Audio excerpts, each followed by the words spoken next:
think we can start. Good afternoon, everyone. It's a pleasure to be here with you today. Thank you for joining our panel. And over the past few years, we have seen a dramatic shift in how payments are made and managed. From the acceleration of digital wallets and real-time payments of the emerging central bank digital currencies and regional interoperability frameworks. Our region is playing increasingly active roles in developments driven by innovation, regulation, and the changing expectations of consumers and businesses. Today, we will explore how regions are navigating key challenges and opportunities, from cross-border payments to financial inclusion, to digital identity, infrastructure modernization, and regulatory alignment. We will also look at how governments, central banks, fintechs, and traditional financial institutions are collaborating. I'm honored to be joined by our distinguished panelists today, who brings deep expertise across the region. We have Yunus Abdulov, the General Secretary of Azerbaijan Banking Association. Welcome. And Onur Ozan is with us here as well as the Managing Director of MENAT CIS region of SWIFT. Welcome, Onur. Nice meeting you.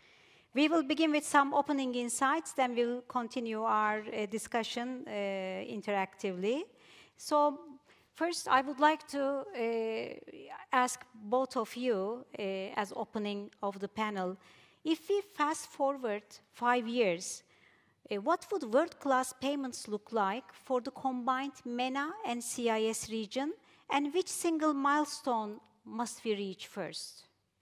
Whoever wants to start first. Okay. In case of a hesitancy, then I always move. But let me first take this opportunity to thank the Banks Association of Turkey for extending the invitation, and the colleagues also as well for the warm hospitality. So with that, let me go back to the question. 5 years from now, I think it's going to be like tomorrow, because the world is evolving so fast. Payments is even faster.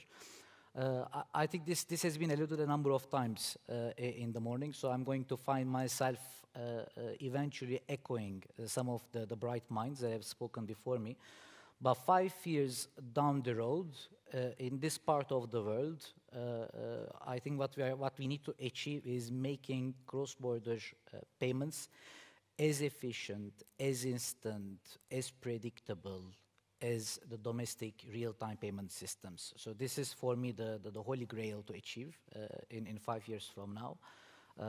I think we need to see the true interoperability between the domestic payment market infrastructures. And here I am more referring to not the RTGSs, ACHs of this world, but the real-time payment systems that have been popping up across the industry. We have talked about the success story of FAST in Turkey earlier today, but there is IPS in Azerbaijan, there is Saria in Saudi Arabia, there is Click in Jordan, there is IPN in Egypt, and the list goes on. We are going to see the true interoperability between these systems. This is not just a technical integration, but this is also harmonization of the guidelines with regards to financial crime compliance, cybersecurity, and many others. So it is not going to be an easy journey for us to achieve as well. So maybe while concluding, me being a pragmatist and somehow as well a realist, MENAT CIS is 40 countries, over 2,000 financial institutions and PSPs, 1.3 billion inhabitants.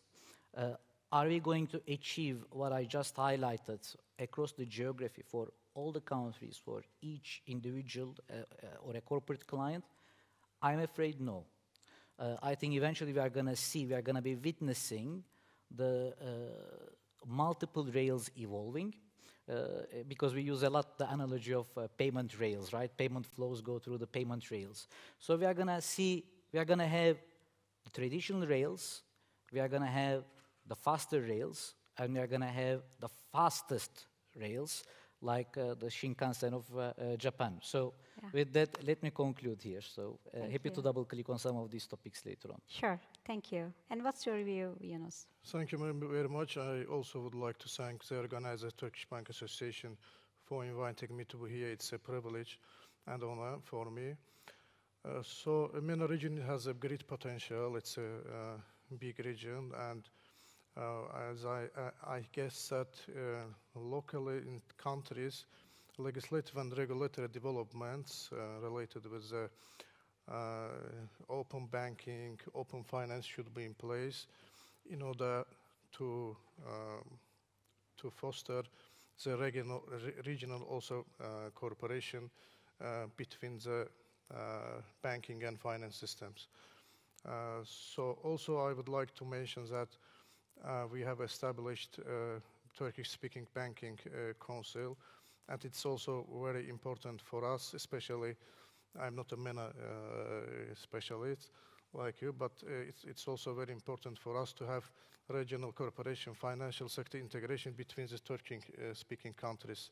So they may be, I'm not an expert on the payments, but in general we may establish some common platforms. As I remember in our FinTech Summit in Azerbaijan, Mustafa Aydın mentioned that we may establish the common fraud platform.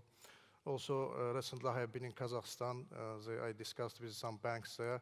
They were talking about some tokenized assets central platforms in order for Turkish-speaking countries to integrate, because the local potential is not that big. But if we will combine these Turkish-speaking countries, we will have great liquidity. That's in brief my answer. Thank you. Thank you. Moving on. Onur, where do you see the biggest gap between market demand for real-time cross-border payments and current capabilities?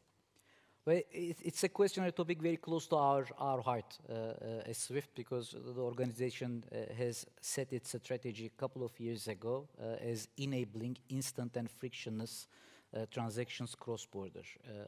With that in mind, we also know that there is a lot to do on that journey to achieve that. We are not the only global organization that is aiming to achieve instant and frictionless cross-border transactions. There is another important body, it's called G20, that Turkey is also part of. Back in 2020, which you do not see very often, policymakers coming together and talking about what we should be doing as an industry to enhance the cross-border payments, but they have done so. In 2020, G20 has set enhancing cross-border payments as an objective and gave this mandate to eventually 3 organizations at the back: BIS, Bank for International Settlement, CPMI, Committee on Payment Market Infrastructures, and NFSP, Financial Stability Board. So that organization next to us is also working towards that objective. We are also guiding, advising this study, as well as providing data in order to understand those gaps, and as a result to address those gaps. Now, when G20 has looked at it, they looked at a couple of metrics to address, and speed was one of them. Indeed, today's speed has been discussed a number of times, I mean, more than hundreds of times, but the other metrics were traceability, transparency, access, which is inclusivity, but as well as cost. So those are the metrics being looked at. Objectives have been set for 2027 to achieve. After consultation with the entire industry, again, it has been a joint effort of public and private sector cooperation, and objectives have been set for 2027 when it comes to speed. So now I'm going to narrow down to speed, and at one stage I'm going to go back to the experience as well. The objectives that have been set for 2027 for speed are all payments need to go end-to-end and be credited to the beneficiary account within 1 day, all of them. And 75% of those should be in 1 hour. So that is the objective set. So as SWIFT, we take the same metrics because there is no need to introduce other metrics where there are already predefined metrics. And And what we did is, and essentially happy to share that with you, we divided the payment chain into 3 components. Component number 1 is the initiation of a payment, where either through the front end or through any other channel or mean, the payment is initiated, is being prepared, and in certain cases, it is being validated. So all the operations are taking place at the debtor institution, which is the sending institution. So component number 1. Component number 2 is what we call in-flight. And in-flight is the journey that the payment goes through the intermediaries, and those intermediaries can be financial institutions, but they very well can be the payment market infrastructures too, before they reach to the third component being the beneficiary bank. Beneficiary bank, or the creditor, where the account is being finally credited. So if we look at this chain, and if we look at the speed, because on our network, we carry over 60 million transactions a day. A good portion of those are payments. We carry technically the world GDP every 2 to 3 days on our network. When we look at the data that we sit on, we see the following. If you look at the second component, the first component, we don't see it, right? It is transparent to us because that's the bank, that's the sending bank. All those operations taking place, and we assume it is more or less pretty efficient today. That's what we hear from the industry. So we can measure as of the second component. So the second component, when we look at it, we see that globally, 90% of the transactions go through the in-flight within 1 hour. Within MENAT CIS, it is 89%. So we are pretty much aligned. Now, if we look at the last leg, where the account is being credited, now let me share the figures. Globally, it is 45%. In MENAT CIS, that is 31%. If I cut MENAT CIS into 2, because often I like cutting things into 2, and I'm going to do 2 clusters then. One of them is going to be MENA, and the other one is going to be Turkey and CIS. MENA is 29, and Turkey CIS is 37%. So what does it tell us? It tells us a number of things. One, when it comes to the speed, the problem to address, the gap to address, is on the last leg, is on the last mile. That's one thing that tells us. Now, let's double click on it. Why is the problem on the last leg? There are good reasons why there is a problem on the last leg, and then let's see how we are going to address those challenges at a later stage. So the reasons are as follows. So one, we see that when the payments go against the sun, meaning they go from west to east, due to the time zones, due to the RTGS, ACH, and institutional operating hours, payments slow down. 2, it has been mentioned also a number of times earlier today, FX controls, currency controls. So that is also a reality in our world. That is also very much a reality in our region. When payments land in South Africa, above a certain threshold, you need the VAT signature from a corporate treasurer. Payments landing in Morocco for high-value payments above a certain threshold, 70% of that payment goes to the Moroccan dirham account, whereas 30% needs to be, 70% goes to the foreign currency account, whereas 30% needs to be converted to the local currency. In Tunisia, in Algeria, that is also the reality. Third, compliance controls. And it is important to those controls. Now, how we are going to use the technology to be efficient, that's another thing, but we cannot also cut the corners. We need to make sure that the system is trustworthy and reliable. And the last, technology. We see often legacy back office applications doing batch processing, and we are also looking at different geographies to understand whether this is a geographical problem or a certain country problem or an institutional problem. And the answer is a bit of both. So I'm going to come to later on what needs to be done, but the gaps, plenty, work to be done on our front in order to reach to the G20 objectives. And within your area of responsibility, which country you see that ahead of in terms of speed, experience, data, and technology? Which country you see performing better than the others? So here then I'm going to be very proud because Turkey is very much in line with the global standards. So Turkey is the one that is increasing the average of Turkey and CIS cluster. So Turkey is 43% when it comes to inbound payments, so very much in line with the 45%. Now, there are always two ways of looking at things. One, you can say that okay, I am in line with the global average. Happy news. So let's party. Two, I need to be better than that. Turkey needs to be better than that because when it comes to the payments, there is significant evolution. There is significant achievement in this country, in Turkey. When it comes to the payments, we have nothing to be shy of. So Europe is 58%. Yeah, great. And one might argue that financial infrastructure in Turkey is better than several European countries. So there you go. Thank you. Yunus, I'm looking at you. And Azerbaijan Banking Association is very active among all associations in Azerbaijan. How do you see the role of banking association in shaping the future of Azerbaijan's banking sector and amid these global shifts? And what's your vision for the Azerbaijan banking sector in the next 5 years? Thank you very much for calling us Active Bank Association. I'm very glad to hear that.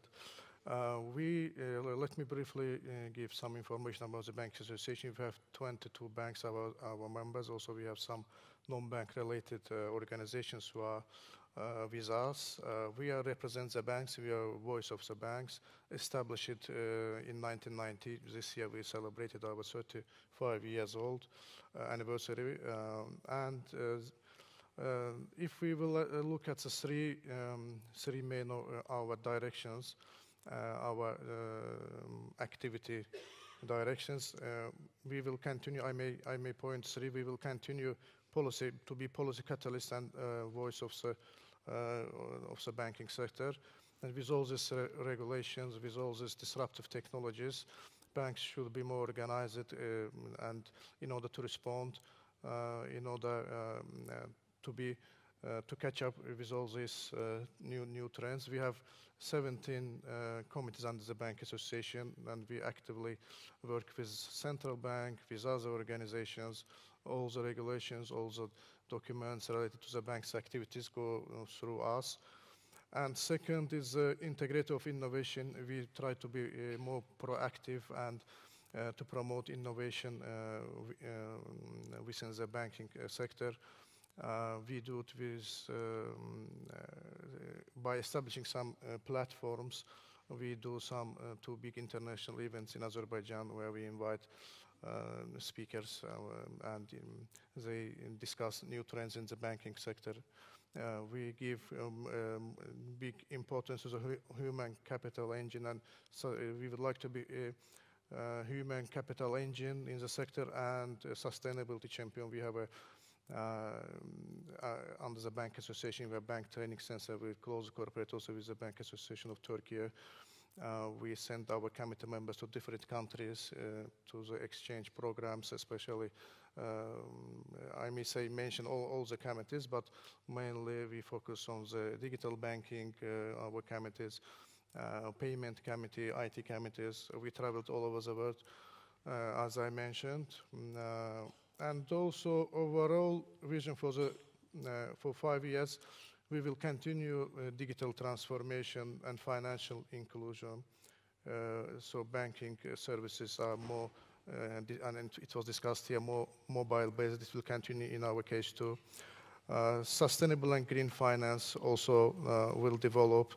We hope that in banks' portfolio in 5 years we will see a sustainable amount of green and sustainable loans. We made a pledge at our last year COP event. It was 2 billion manats. Up until 2030, we would like to finance the project in the amount of 2 billion Azeri manats, but we would like to be it more than that, and it will depend on the demand of the market. And also risk management, well risk managed and cyber resilient, we would like to see the banking sector. International integration and regional cooperation will develop. We get set, as I mentioned, we have created a Turkish-speaking banking council. It's very important for us, if I mentioned it a couple of times. Recently we met in Kazakhstan, before we met in Uzbekistan. I first time visited these countries. This is organization let us to meet with the banks to make it more coordinated, to integrate. So it will help us to integrate these banking sectors. We already held here in Turkey also within this council one big event, Finance and Technology Summit in 2023, and we had a lot of participants from these countries, Turkish-speaking countries. So we hope that human capital and innovation culture also will develop in within the sector, and regulatory framework will be aligned with the more international requirements. Banks will be more compliant. So also we will strengthen our training and capacity building ecosystem also. To summarize, in 5 years, so we would like to see the banking sector digital first, sustainable, and regionally interconnected. Thank you. Thank you. So, and your association plays a key role in terms of coordinating, generating new ideas, and to enhance the sector. And as Turkish banks, we are very glad to host our banks from the region, CIS region. And I think now this became like a tradition for us as well. So the more you grow there, it's for Turkish banks like a proud for us as well. Thank you very much. Onur, what role can SWIFT play to ensure a transparent and instant payment for cross-border flows? Well, SWIFT as an entity connects over 11,000 institutions, financial institutions, central banks, market infrastructures, both for payments as well as securities, PSPs, in 200 plus jurisdictions. So it already puts us in a unique position and a favorable position as well to address some of those challenges in order to reach where we want to reach in 5 years from now. Now, couple of things to highlight, I guess. One is, as shared earlier, so the fact that we carry the world GDP every 2 to 3 days on our network, it makes us a mission critical infrastructure by nature. So number one thing that we say at SWIFT is failure is not an option. We must not fail. We know that we play a critical role for the ecosystem. We innovate, we responsibly innovate, but we need to make sure that we operate. Yeah. That's very important. So everything that has been discussed before this panel is very close to our heart in terms of resiliency, availability, and so on. That's crucial. Now, it doesn't mean that we don't innovate. We innovate significantly. So, and it's very important to innovate in order to address some of things that we have highlighted earlier. So, for us, the friction points can be grouped in 2 areas. Area number 1 is the point of origination, which I did not talk much before now, but so payment origination is where the experience takes place. So we talked about customer experience. This is customer experience. So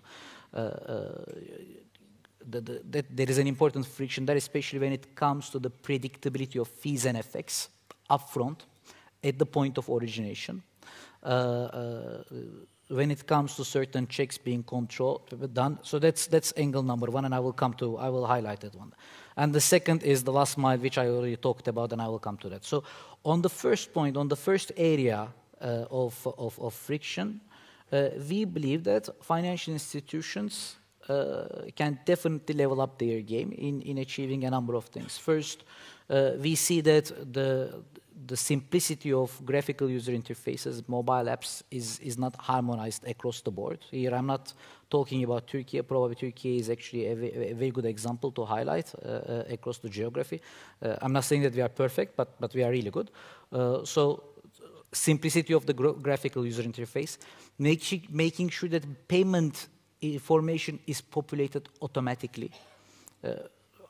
The customers do not need to, and those customers can be consumers, SMEs, as well as corporate clients. I mean, corporate, that's another angle. There is significant automation there. But when it comes to consumers, the consumers don't have to put all the necessary information in order to initiate a payment instruction. A lot of information can be pre-populated using a set of APIs, querying information, fetching that information, and populating it directly. So that's one. Pre-validation of payments. So this is a topic that we are working on as an organization for the last couple of years, and there is a lot to be done in this area globally, but as well as in Turkey. Payments can very well be pre-processed, pre-validated with the beneficiaries before they start their journey, meaning you minimize the likelihood of that payment transaction being stopped on the way. When a payment transaction is stopped on the way because of incorrect IBAN. IBAN is not matching with the customer information. Our customer information is valid, account is valid. However, the customer is not eligible to receive payments in that specific currency to that account. This is poor customer experience. This is lack of speed as well. So today, what we do as Swift is we have introduced a component called pre-validation, which is also being used by a number of Turkish financial institutions, that allows the sender institution to directly communicate with the beneficiary bank with a set of APIs, and within seconds, pre-validate and pre-process the payment before it starts its journey. What we are doing next to that, because we know that this is going to take time to scale. There are over 7,000 financial institutions on our network. If we expect everyone to adopt this solution, I think we are going to wait forever. We don't want to wait forever. We are not that young. So what we want to do is we want to make sure that whenever there is a payment market infrastructure, and typically this is an instant payment scheme, that is coupled with an addressing database. Like in Turkey, there is FAST and there is Colas. Whenever we see a system like Colas, we say, let's plug into Colas with a set of APIs without Colas or the likes of Colas, exposing customer data to the outside world, making sure that the payments coming to a country are being processed, being pre-validated before they come to an end. So we have achieved this in a number of geographies already in our part of the world. We have done it in Pakistan. We are going to do this in UAE by end of the month, few days to go. And we want to definitely scale this one, because with this we don't wait for the hundreds. Now, on the speed part, what we are doing, because I share these data, are 45%, 43%, so that everyone is confused. So what we are doing right now is we have selected 17 countries, focus countries in EMEA. 4 of them are in my jurisdiction, Turkey being one of them. So what we are doing is, number one, we sit with the regulators and share this data. And we share even far more granular data that I just talked about. We look at corridors, we look at about currencies. Let's first understand where we stand as a country on this aspect. Second, we identify a number of institutions in those countries, typically 5 to 7, and we sit with these institutions one by one to help them understand the gaps so that we can address it together. That's a lot of work, but yeah, that's last thing. And the last, if I don't highlight it, then I'm not going to do my job. Standards. So if we are going to talk about interoperability, we must talk about standards. Implementation of ISO 20022 for cross-border payments. Last couple of months to go, November 2025 is the deadline, not 2027. Implementation of standards across geographies, including the payment market infrastructures, is crucial. Good luck. That's what we are Good luck in the efforts, yeah. So there's a lot to do in terms of to cope with the pace here as well. So we have another session after this panel as well, so we need to watch the time. So I have one last question to Yunus. As you mentioned, it's an evolving market, and you are doing a lot to grow the activities in the region. I would like to ask about Azerbaijan hosted COP29, and central bank issued several guidelines in ESG. In your opinion, how is Azerbaijan banking sector aligning with the country's COP29 commitments, particularly in promoting green and sustainable finance? Yes, thank you very much. It was a very big global event. We had more than 80,000 participants at the event, and 2024 was full of initiatives and side events related with the sustainability, ESG, green financing. Under the Azerbaijan Bank Association, year before, we established ESG and Sustainable Finance Committee. And we also had a number of events within these committees. Also, we did some exchange programs for this committee too. And also, Central Bank issued initially the roadmap about ESG and sustainable finance. And after that, they issued recently, close to the COP main event, taxonomy. And based on these documents, we as an association prepared strategy, ESG and sustainability strategy of the Azerbaijan Bank Association for 5 years. And also, as I mentioned, we made a pledge, but as it was mentioned during the pledge, banks are willing to finance sustainable and green loans more than that pledge, so times more than that pledge. I may indicate some main key points of this pledge. So it includes, our strategy on ESG and sustainable banking. So it includes promoting sustainable finance, developing green financial products to facilitate investment in energy efficiency, renewable energy, and sustainable infrastructure projects, digital transformation for sustainability, expanding digital sales system to minimize paper use and lessen associated environmental impact, awareness raising, increasing public literacy on ESG and sustainability, promoting knowledge sharing within the banking sector. So gender balance, which is very important, designing new programs to boost women representation in the management of the banks. Some changes to the corporate regulation on corporate governance were made in this direction. Integrating ESG risk into the risk management, also collaboration with international partners, encouraging ESG reporting, expanding the number of market participants that prepare ESG reports, and disclose related metrics.